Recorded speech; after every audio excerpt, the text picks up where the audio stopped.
Judging by their performances so far this season and what we've seen this week in the Volta a Catalunya, there's so much desire for Primoz Roglic and Remco Evenepoel to go to the Tour de France and take on Tadej Pogacar.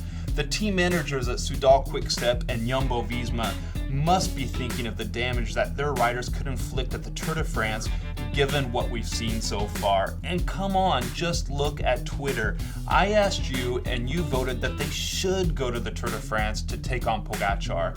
Remco, 23 years old, won the Vuelta a España in 2022, holds the world title, and was one of the most aggressive young riders racing at the moment. Having him at the Tour de France would guarantee a greater show with Pogacar, who aims for that third title. Team Soudal Quickstep argues that Remco should develop slowly, winning the Vuelta in 2022, this year aiming for the Giro d'Italia, and in 2024 going for the Tour de France. Historically, it's been the sprinters that brought them glory at the Tour.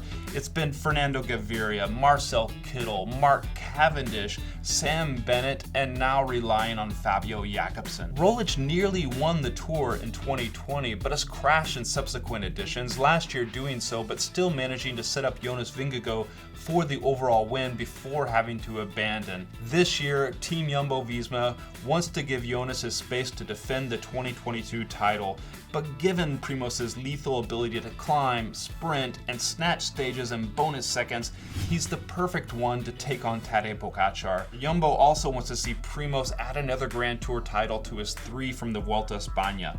And given the amount of time trial kilometers in the Giro d'Italia and the very low amount, just 22 kilometers in the Tour de France, both Jumbo and Soudal prefer the former Grand Tour for their riders. However, thoughts could change between now and the time that the teams announce their rosters for the Tour de France starting on July 1st. Perhaps we'll see both Evenepoel and Roglic take on Tadej Pogacar this summer in the world's biggest bike race.